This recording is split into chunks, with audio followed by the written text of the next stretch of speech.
Assalamualaikum warahmatullahi wabarakatuh. Selamat bergabung kembali di mata kuliah Akuntansi Keuangan Menengah 1. Kali ini saya akan melanjutkan pembahasan materi kita di pertemuan ke-9 tentang kas dan piutang. Sebelumnya kita sudah membahas topik tentang kas. Kali ini saya akan melanjutkan subpokok bahasan yang berikutnya, yaitu tentang piutang usaha atau accounts receivable. Nah, piutang itu sendiri memiliki definisi sebagai suatu klaim kepada pelanggan, klaim perusahaan kepada pelanggan atau pihak-pihak lain atas uang, barang, dan juga jasa yang telah diberikan. Di dalam laporan keuangan, lebih tepatnya di dalam laporan posisi keuangan, piutang ini diklasifikasikan sebagai piutang dagang dan juga piutang non-dagang. Piutang dagang atau trade receivable itu adalah sejumlah barang atau jasa yang terhutang oleh pelanggan, di mana barang atau jasa tersebut sudah diberikan oleh perusahaan di masa lalu sebagai bagian dari operasi bisnis yang normal bagi sebuah perusahaan. Dengan kata lain, piutang dagang atau trade receivable ini timbul akibat adanya transaksi penyerahan barang atau jasa oleh perusahaan kepada pelanggan yang sudah terjadi sebelumnya, namun hak perusahaan atas barang dan jasa yang telah diberikan kepada pelanggan tersebut belum diterima. Maka timbullah yang disebut dengan piutang dagang atau trade receivable.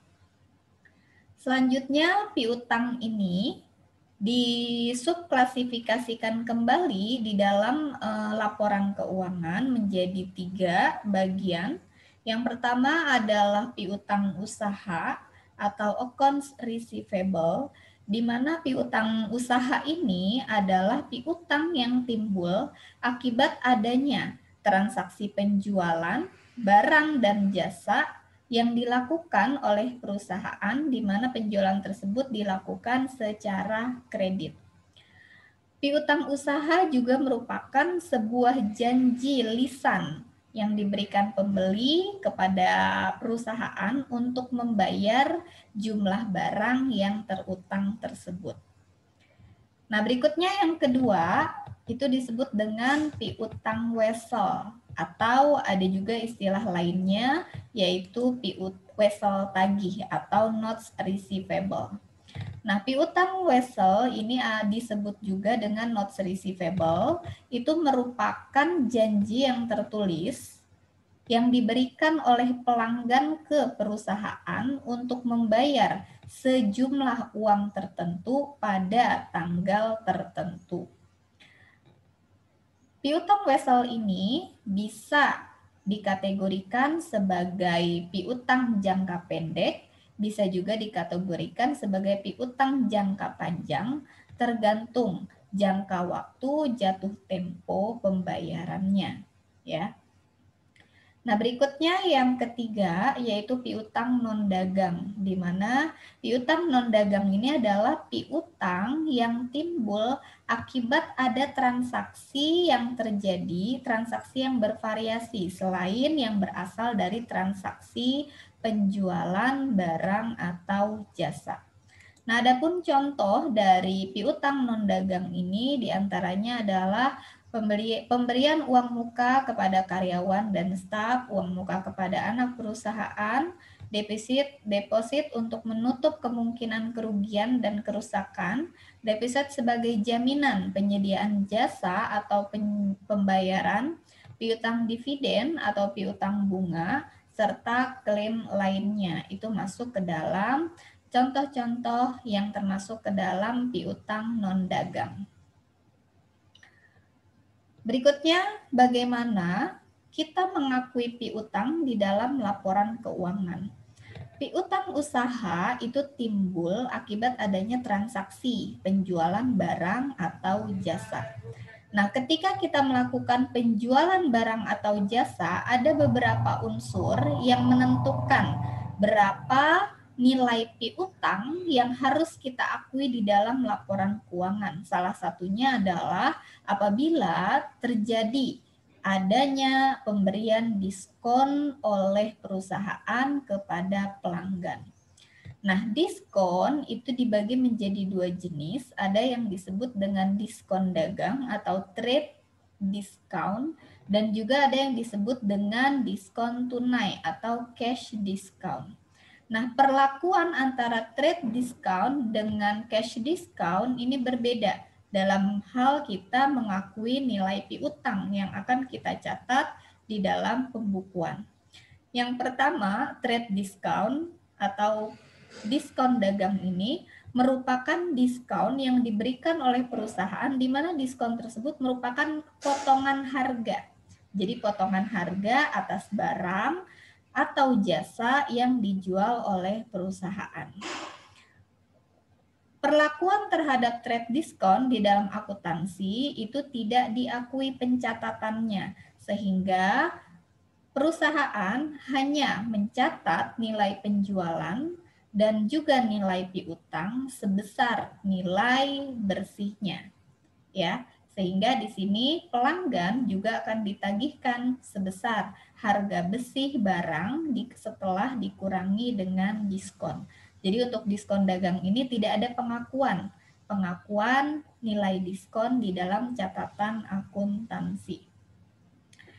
Yang kedua, jenis diskon yang kedua adalah cash discount, di mana cash discount ini biasanya diberikan oleh perusahaan, tujuannya salah satunya adalah untuk merangsang pihak pelanggan untuk melakukan pembayaran secara lebih cepat, ya.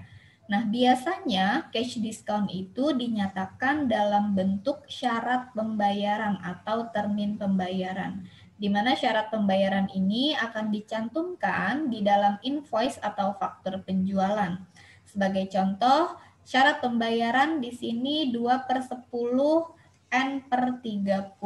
Artinya, syarat pembayaran dari penjualan ini adalah apabila pelanggan melakukan pembayaran piutang dalam jangka waktu 10 hari, maka dia akan memperoleh diskon sebesar 2%.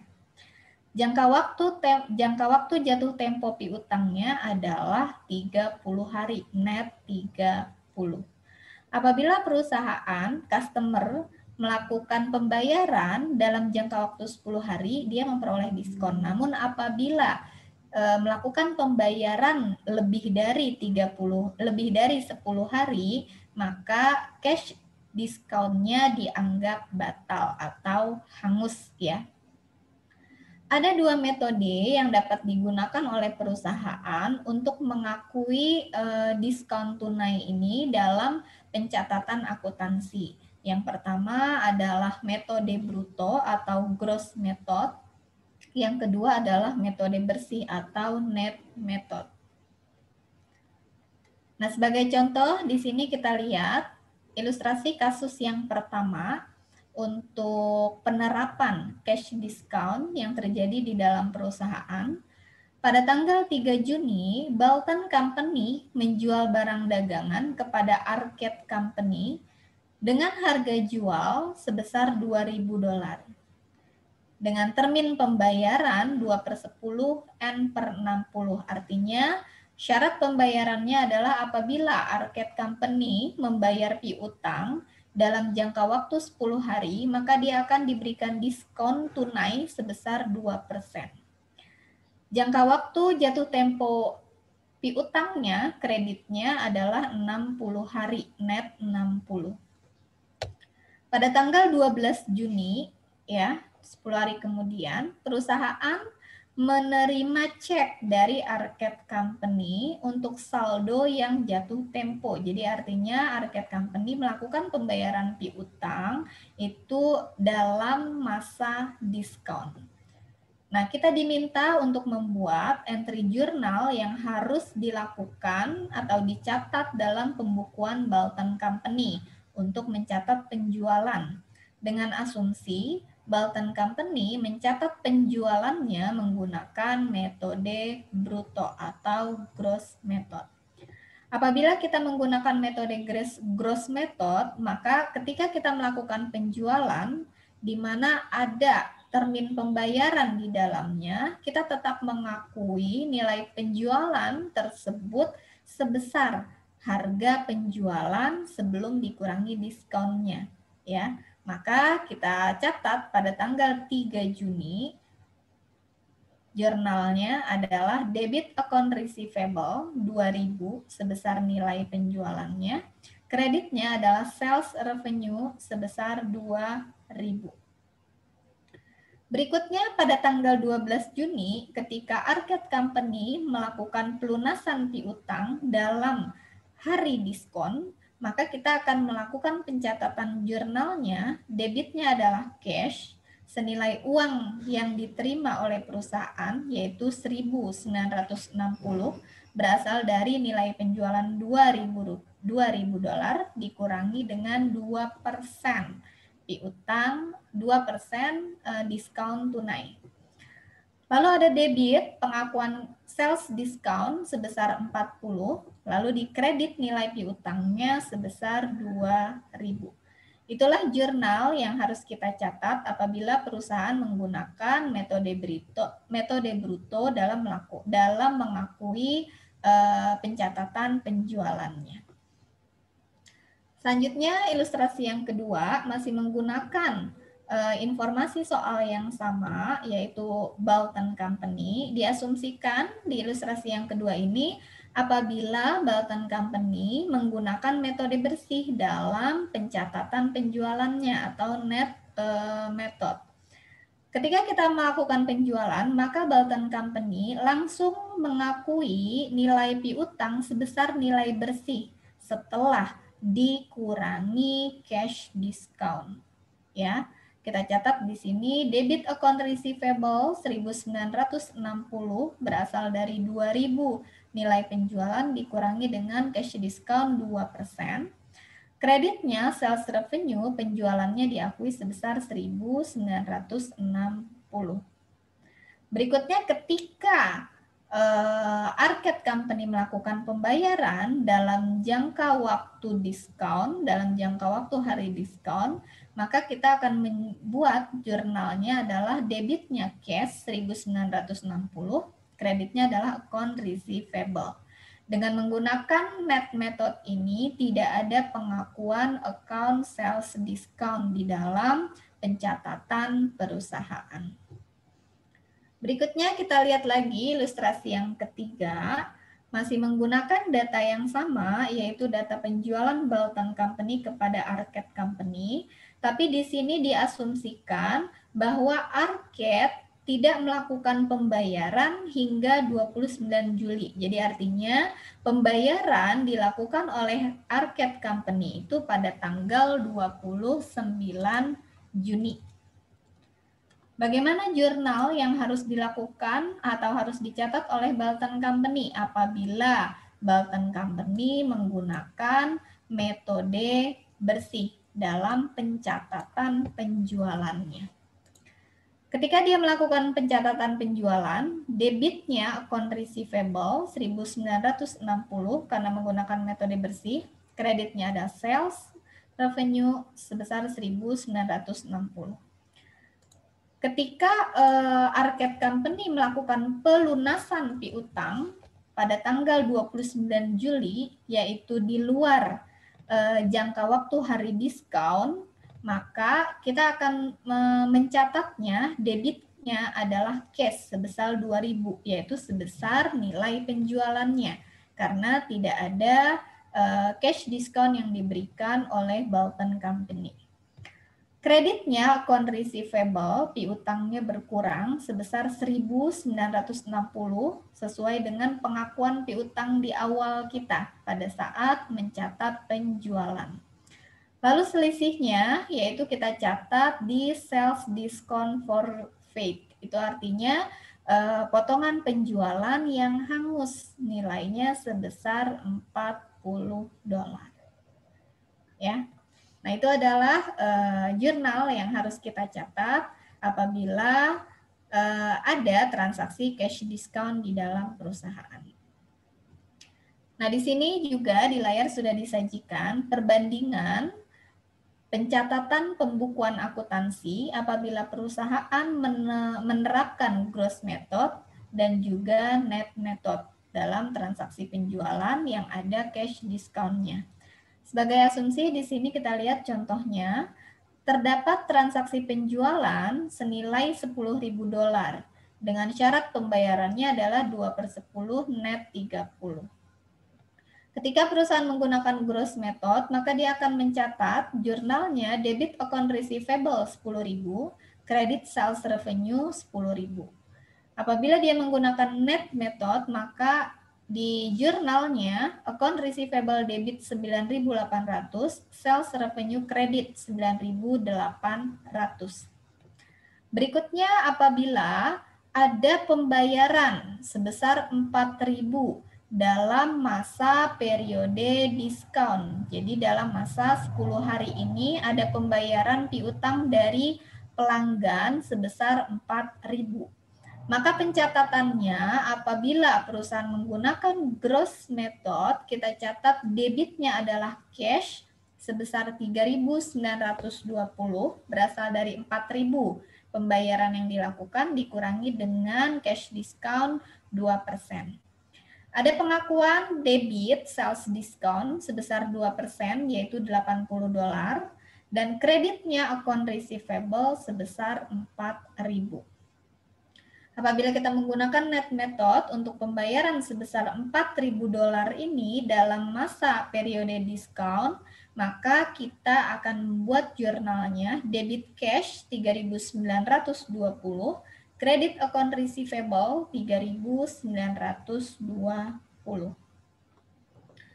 Berikutnya apabila ada pembayaran sisa piutangnya sebesar 6.000 di luar masa periode diskon. Ketika kita menggunakan gross method, kita langsung saja mencatat debitnya cash 6.000, kreditnya adalah account receivable sebesar 6.000 sesuai dengan nilai piutang yang tersisa, ya. Selanjutnya, apabila perusahaan menggunakan net method dalam pencatatan penjualannya, ketika pelanggan melakukan pembayaran piutang di luar jangka waktu hari diskon, maka kita bisa mencatatnya dalam 2 langkah.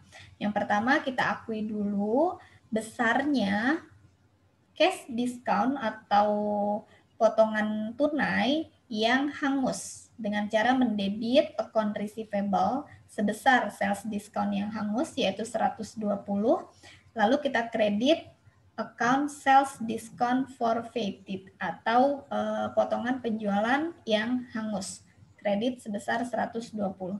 Lalu langkah kedua, kita akui penerimaan piutangnya dengan cara mendebit cash 6.000 lalu kredit account receivable 6.000. Atau bisa juga kita melakukan pencatatan jurnalnya sekaligus dalam satu langkah, yaitu kita debit cash sebesar uang yang diterima yaitu 6.000, lalu kita kredit sebesar piutang, sisa piutang menggunakan net method yaitu 5.880, lalu kita kredit lagi sebesar 120 untuk account potongan penjualan yang hangus, ya. Oke, nah berikutnya kita akan membahas tentang penilaian piutang usaha. Nah, piutang usaha ini di laporan keuangan akan kita sajikan di dalam laporan posisi keuangan. Nah, ketika kita melaporkan piutang, maka kita akan melibatkan 2 item ketika kita akan melaporkan piutang tersebut. Yang pertama adalah berkaitan dengan klasifikasi, yang kedua adalah berkaitan dengan penilaian terhadap piutang yang akan disajikan di dalam laporan posisi keuangan. Nah, klasifikasi ini berdasarkan jumlah jangka waktu penagihan piutang tersebut dapat ditagih. Apabila piutang usaha tersebut diestimasikan akan dapat ditagih dalam satu siklus operasi atau maksimal 12 bulan, maka piutang tersebut akan kita klasifikasikan sebagai piutang jangka pendek. Namun apabila piutang tersebut tidak dapat tertagih dalam satu siklus operasi, maka nanti kita akan mengklasifikasikan piutang tersebut sebagai piutang jangka panjang. Selanjutnya, berkaitan dengan penilaian piutang usaha, piutang tersebut harus dinilai berdasarkan nilai realisasi bersihnya atau nilai yang diperkirakan dapat diterima oleh perusahaan dalam bentuk kas di masa mendatang. Nah, dalam menentukan nilai realisasi bersih itu diperlukan estimasi atas piutang yang tidak dapat tertagih, ya. Jadi karena piutang harus disajikan berdasarkan nilai realisasi bersihnya, maka ada satu resiko yang dapat dihadapi oleh perusahaan ketika melakukan penjualan secara kredit, yaitu adanya kredit macet atau piutang yang tidak dapat ditagihkan. Maka untuk penilaian piutang usaha ini kita harus mengestimasikan dari piutang yang dimiliki perusahaan tersebut kira-kira berapa nilai piutang yang tidak dapat tertagih. Juga berapa nilai retur serta pengembalian dari penjualan dan juga pengurangan harga atau diskon yang diberikan perusahaan kepada konsumen atau pelanggan. Bagaimana kita menyajikan akun piutang di dalam laporan posisi keuangan? Ada dua item yang berkaitan dengan pelaporan piutang. Yang pertama adalah akun accounts receivable itu sendiri atau akun piutang usaha. Misal di sini kita asumsikan dalam buku besar piutang usaha ada saldonya di akhir periode sebesar $500. Ada cadangan kerugian piutang atau piutang yang tertagih yaitu sebesar 25. Maka di dalam laporan posisi keuangan kita akan menyajikannya senilai nilai realisasi kas bersih. Penyajiannya bisa kita sajikan secara detail, yaitu account receivable 500 senilai brutonya, lalu dikurangi dengan cadangan kerugian piutang yang tidak dapat tertagih, yaitu sebesar 25. Atau bisa juga kita langsung sajikan dengan nilai net atau nilai bersihnya sebesar 475. Lalu kita tambahkan catatan untuk account receivable tersebut. Nah, apa sih yang dimaksud dengan piutang tak tertagih? Jadi piutang tak tertagih ini adalah piutang yang tidak dapat ditagih atau piutang yang tidak dapat tertagih atau tidak dapat lagi diterima pembayarannya dari pelanggan. Nah, piutang tak tertagih ini bisa disebabkan karena pelanggan tersebut mengalami kebangkrutan, pailit, atau kondisi lainnya yang menyebabkan pelanggan tidak dapat memenuhi kewajibannya pada saat jatuh tempo piutang tersebut. Nah, setelah piutang dicatat, nantinya akan dilaporkan di dalam laporan posisi keuangan sebagai aset lancar. Nah, piutang usaha yang dilaporkan di dalam neraca ini harus benar-benar menunjukkan jumlah yang kemungkinan besar dapat ditagih pada saat tanggal jatuh temponya. Nah, setelah memperhitungkan besarnya kredit macet atau piutang yang tidak dapat tertagih ini, tentunya akan muncul beban yang timbul di dalam perusahaan. Nah, beban tersebut akan dicatat di dalam beban kerugian piutang atau bad debt expense atau beban piutang ragu-ragu, doubtful account expense. Bisa juga dicatat sebagai beban piutang yang tidak dapat ditagih atau uncollectible accounts expense. Nah, kerugian piutang tak tertagih ini itu merupakan suatu resiko normal yang dihadapi oleh setiap perusahaan yang melakukan penjualan secara kredit, ya. Ada dua metode yang dapat kita lakukan atau yang dapat kita gunakan untuk melakukan pencatatan atas piutang yang tidak dapat tertagih ini. Yang pertama adalah metode penghapusan langsung atau direct write-off method, atau yang kedua adalah metode penyisihan atau allowance method, ya. Apa yang dimaksud dengan metode penghapusan langsung? Jadi metode penghapusan langsung ini adalah suatu metode penghapusan piutang di mana perusahaan hanya akan mencatat penghapusan piutang itu pada saat piutang tersebut benar-benar sudah tidak dapat lagi ditagih. Nah, metode ini dianggap kurang cocok digunakan. Kenapa? Karena nilai piutang yang disajikan di dalam neraca itu tidak memberikan atau tidak menyatakan nilai realisasi kas bersih.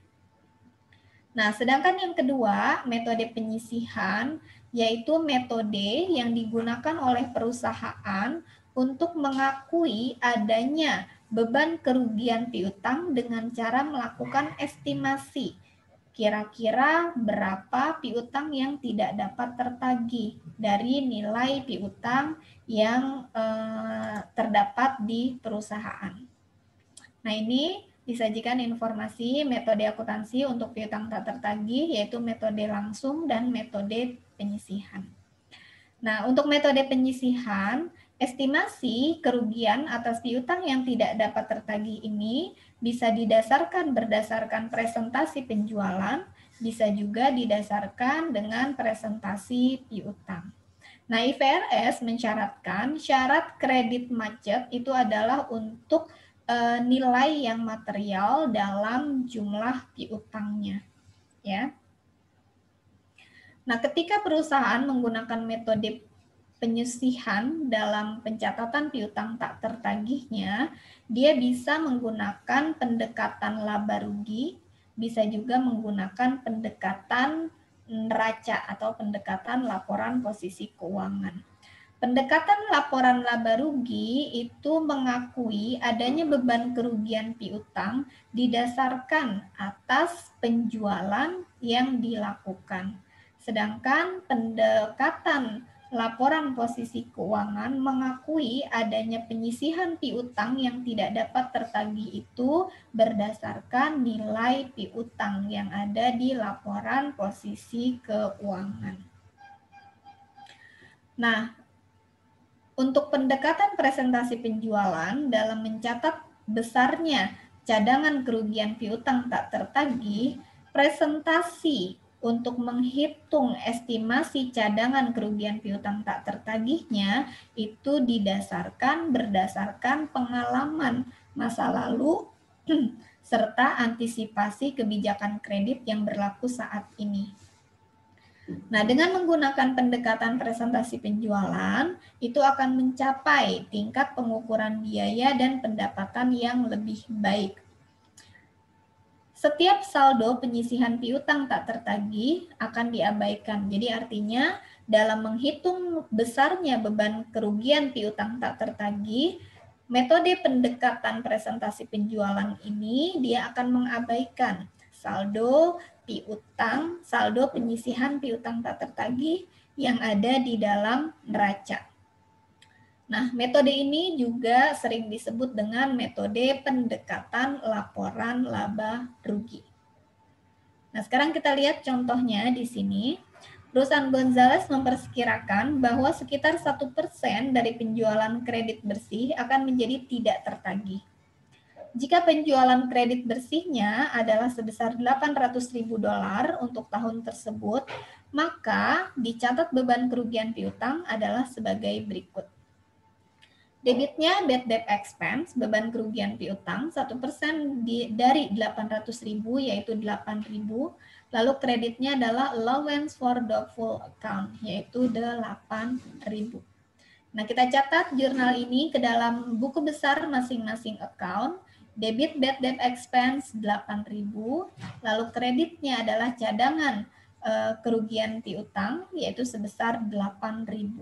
Dengan menggunakan pendekatan laba rugi atau presentasi penjualan, kita akan mengabaikan saldo nilai penyisihan piutang tak tertagih yang sudah ada. Ya. Nah, berikutnya apabila kita menggunakan metode penyisihan dengan pendekatan presentasi piutang, maka nilai estimasi dari piutang tak tertagih ini akan diperkirakan berdasarkan nilai realisasi piutang yang dapat ditagih di masa mendatang. Nah, untuk menerapkan pendekatan presentasi piutang ini, kita bisa menggunakan pertama adalah satu tingkat komposit, atau kita juga bisa membuat aging schedule atau jadwal umur piutang menggunakan tingkat presentasi yang berbeda-beda. Misal, piutang di dalam laporan posisi keuangan senilai $10.000. Dari $10.000 tersebut, kita akan membuat aging schedule. Aging schedule-nya berdasarkan piutang yang belum jatuh tempo, nilainya berapa. Piutang yang sudah jatuh tempo melebihi 60 hari, lalu 91 sampai 120 hari, dan lain sebagainya sesuai dengan kebijakan perusahaan. Nah, kita lihat contohnya di sini. Wilson Company menggunakan metode penyisihan dalam pencatatan piutang tak tertagihnya menggunakan pendekatan presentasi piutang. Nah, untuk mencatat besarnya beban kerugian piutang Wilson Company, maka dia akan membuat yang namanya aging schedule atau daftar umur piutang. Nah, kita lihat di sini nama customer-nya ada 4 customer, di mana masing-masing saldonya disajikan dalam aging schedule, yaitu totalnya 547.000. Nah, kita akan mengklasifikasikan masing-masing piutang ini ke dalam umur piutangnya. Ada yang umur piutang di bawah 60 hari, 60 sampai 90 hari, 91 sampai 120 hari, lalu di atas 120 hari. Nah, untuk masing-masing klasifikasi umur piutang ini, besarnya presentasi piutang yang dapat ditagih itu akan berbeda-beda sesuai dengan kebijakan perusahaan. Sebagai contoh, di sini Wilson and Company itu dia mengidentifikasi bahwa untuk piutang yang jatuh tempo di bawah 60 hari diestimasikan tidak dapat tertagih sebesar 4%. Sedangkan untuk klasifikasi yang jatuh tempo 60 sampai dengan 90 hari itu kemungkinan diestimasi tidak dapat tertagih sebesar 15%, 91 sampai 21 hari 20%, serta di atas 20 hari diestimasikan tidak dapat tertagih sebesar 25%. Sehingga berapa nilai cadangan kerugian piutang yang harus dilakukan oleh perusahaan. Nah, berdasarkan aging schedule ini, saldo penyisian piutang tak tertagih yang harus dicatat oleh perusahaan adalah sebesar 37.650. Berasal dari untuk piutang yang jatuh tempo di bawah 60 hari sebesar 460.000 dikali 4%. 60 sampai 90 hari 18.000 dikali 15% dan seterusnya. Nah, sekarang bagaimana kita melakukan pencatatan jurnalnya terhadap estimasi penyisian piutang tak tertagih ini. Nah, kita lihat di sini. Kita diminta untuk membuat jurnal apa yang akan dibuat oleh Wilson dengan asumsi akun penyisihan yaitu allowance for doubtful debt-nya memiliki saldo 0.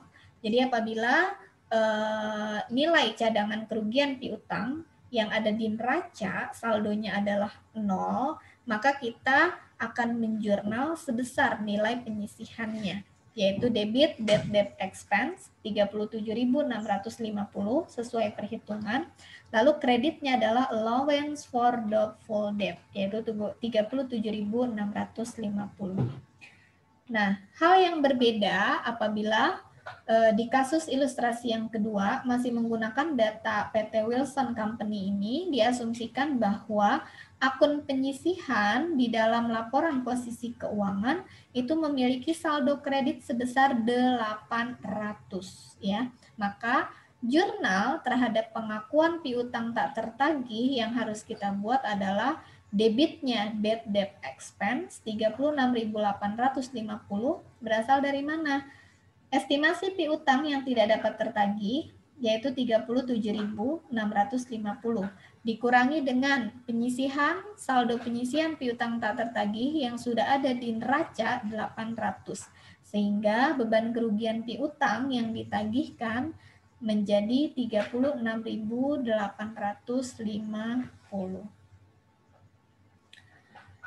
Nah, berikutnya di sini ada ilustrasi yang berikutnya. Perusahaan sandal melaporkan informasi keuangan berikut sebelum penyesuaian, di mana disajikan informasi berkaitan dengan account receivable, piutangnya debit 160.000, ada cadangan kerugian piutang, allowance for the full account yaitu 2.000, sales revenue, penjualan, all on credit, jadi seluruh penjualan ini berasal dari transaksi penjualan kredit, yaitu 800.000. Sales return and allowance nilainya adalah 50.000. Nah, kita diminta untuk membuat jurnal untuk mencatat beban piutang tak tertagih dengan asumsi Sandal Company mengestimasi piutang tak tertagih A. Yang pertama kondisinya adalah 1% dari penjualan bersih dan yang kedua adalah 5% dari piutang. Bagaimana kita melakukan penjurnalannya? Oke, yang pertama, apabila Sandal Company menggunakan estimasi sebesar 1% dari penjualan bersih, maka kita akan mencatat jurnalnya debit bad debt expense 7.500 berasal dari 800.000 dikurangi 50.000, yaitu nilai penjualan bersihnya 750.000 dikali dengan 1%. Ingat, apabila kita menggunakan pendekatan penjualan, maka saldo penyisihan piutang tak tertagih itu diabaikan. Kita akan menjurnal sebesar perhitungan berdasarkan presentasi tersebut. Nah, yang kedua, apabila diasumsikan Sandal mengestimasi piutang tak tertagih sebesar 5% dari piutang, maka kita akan menghitung terlebih dahulu. Nilai piutang yang disajikan di dalam laporan posisi keuangan adalah 160.000. Artinya, cadangan kerugian piutangnya adalah 160.000 dikali 5%. 160.000 dikalikan dengan 5% yaitu sebesar 8.000 dikurangi dengan 2.000 yaitu saldo penyisihan piutang tak tertagih yang sudah ada di neraca. Sehingga kita cukup mencatat beban kerugian piutangnya adalah sebesar 6.000. Debit bad debt expense 6.000. Kreditnya adalah allowance for the full account, nilainya adalah 6.000. Nah, berikutnya kalau tadi adalah berkaitan dengan pencatatan atas penyisihan piutang tak tertagih. Nah, artinya setiap akhir periode kita akan mengestimasi kira-kira piutang yang ada di perusahaan akan tidak dapat tertagih senilai sekian. Nah, bagaimana kasusnya apabila piutang yang sudah dicadangkan tidak dapat tertagih tersebut benar-benar tidak dapat tertagih? Maka kita perlu melakukan penghapusan piutang tak tertagih tersebut, ya. Oke. Nah, kita asumsikan di sini contohnya Wakil Direktur Keuangan Brown Furniture mengotorisasi penghapusan saldo piutang sebesar 1.000 yang terutang oleh Randall Company pada 1 Maret. Jurnal untuk mencatat penghapusan piutang tersebut adalah yang pertama, kita debit account allowance for the full debt. Jadi penghapusan piutangnya itu tidak diakui sebagai beban lagi, tapi akan mengurangi nilai cadangan kerugian piutang. Debit allowance for the full account 1.000, kreditnya adalah account receivable 1.000. Nah, contoh yang kedua, asumsikan bahwa pada tanggal 1 Juli Randall Company membayar sejumlah 1.000 atas piutang yang telah dihapuskan oleh Brown Company tanggal 1 Maret. Jadi artinya di sini semula perusahaan sudah melakukan pencatatan atas penghapusan piutang dari Randall Company karena diestimasi itu benar-benar tidak akan dapat tertagih. Sehingga di buku besar piutang terhadap Randall Company itu sudah dikredit atau sudah dihapuskan. Nah, ternyata tiba-tiba perusahaan Randall Company ini melakukan pembayaran atas piutang yang sudah tertagih tersebut. Maka kita akan melakukan pencatatannya dalam 2 tahap. Yang pertama, kita hapus dulu, kita kembalikan nilai piutang yang sudah kita hapus, yaitu debit account receivable, kreditnya allowance for the full account, jadi penghapusan piutang tak tertagihnya kita kembalikan lagi sebesar 1.000, lalu kita catat penerimaan piutangnya. Debit cash 1.000, kreditnya adalah accounts receivable. Nah, berikutnya yang terakhir berkaitan dengan piutang usaha, ada yang disebut dengan proses evaluasi penurunan nilai, ya. Nah, perusahaan akan melakukan berbagai cara untuk meningkatkan nilai penjualan agar mencapai keuntungan yang semaksimal mungkin. Nah, untuk meningkatkan nilai penjualan tersebut, salah satunya bisa dilakukan dengan cara memberikan kebijakan penjualan secara kredit. Nah, sistem akuntansi itu memperkenalkan yang namanya impairment atau penurunan nilai atas piutang. Nah, penurunan nilai piutang itu dapat dihitung dengan 2 cara, yaitu secara individu untuk masing-masing pelanggan atau bisa juga dihitung secara kolektif untuk keseluruhan pelanggan. Nah, perhitungan penurunan nilai yang dilakukan secara individu itu sifatnya memperhitungkan kasus per kasus berdasarkan probabilitas suatu kredit menjadi default, ya. Sedangkan perhitungan secara kolektif adalah perhitungan penurunan nilai aset keuangan yang signifikan, tetapi individual tidak mengalami penurunan nilai. Jadi, kredit yang kualitasnya baik, yang kelancaran pembayaran dan prospek usahanya baik akan memperkecil nilai penurunan nilai piutang. Nah, sementara di sisi lain, kredit yang kualitasnya kurang baik tentunya akan menjadi semakin besar nilai penurunan nilai piutangnya, ya. Nah, piutang dianggap mengalami penurunan nilai jika peristiwa kerugian menunjukkan dampak yang negatif terhadap estimasi arus kas di masa mendatang. International Accounting Standard Board mensyaratkan bahwa penilaian penurunan nilai atas piutang tersebut harus dilakukan sebagai berikut. Yang pertama, apabila piutang yang signifikan secara individu harus dipertimbangkan penurunan nilainya secara terpisah. Jadi, misalnya di dalam perusahaan ada 4 customer. Nah, untuk customer yang penilaiannya itu secara signifikan, itu harus dinilai penurunan nilainya juga secara individu. Nah, untuk setiap piutang yang dinilai secara individu dan dianggap tidak diturunkan nilainya, itu harus dimasukkan ke dalam kelompok aset dengan karakteristik resiko kredit yang serupa. Dan secara kolektif dievaluasi penurunan nilainya. Jadi, walaupun secara individu dia tidak dikategorikan sebagai piutang yang harus dilakukan penurunan nilai, maka dia akan dikategorikan sebagai penurunan nilai kolektif. Nah, setiap piutang yang tidak dinilai secara individual harus dievaluasi penurunan nilainya secara kolektif, seperti itu ya. Oke. Nah, sekarang contohnya untuk lebih memahami berkaitan dengan penurunan nilai piutang, kita lihat di sini Hector Company memiliki piutang sebagai berikut yang diklasifikasikan ke dalam signifikan secara individual dan semua piutangnya.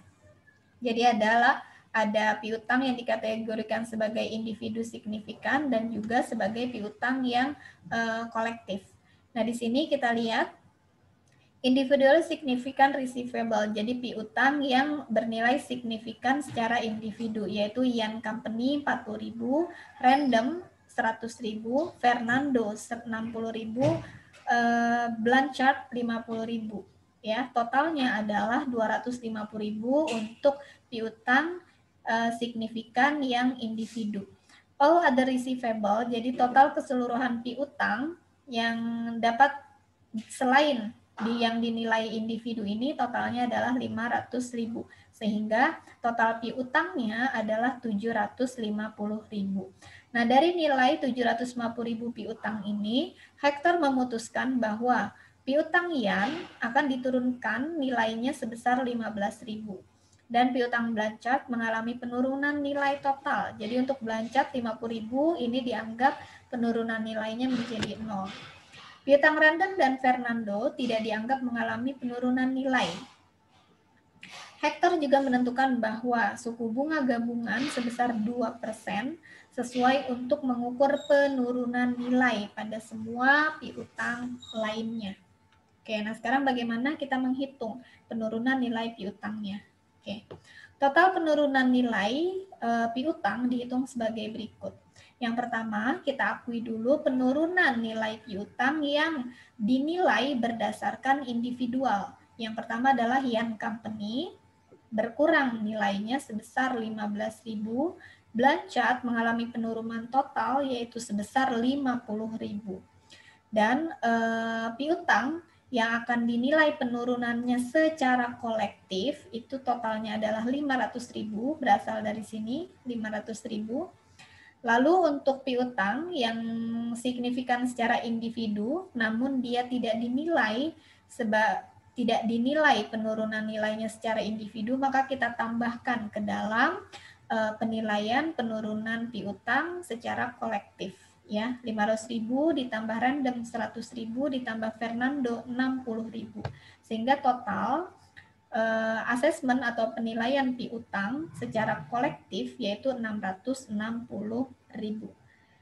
Total kolektif assess impairment, jadi total penilaian penurunan piutang secara kolektif yaitu 660.000 dikali 2% sesuai dengan informasi yang disajikan di dalam soal. 660.000 dikali 2%, 13.200, sehingga total impairment atau total penurunan nilai piutang yang ada di Hector Company yaitu sebesar 78.200.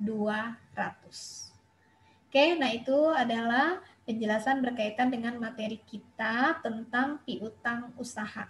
Nah, selanjutnya berkaitan dengan piutang wesel akan kita bahas di penjelasan berikutnya. Terima kasih. Assalamualaikum warahmatullahi wabarakatuh.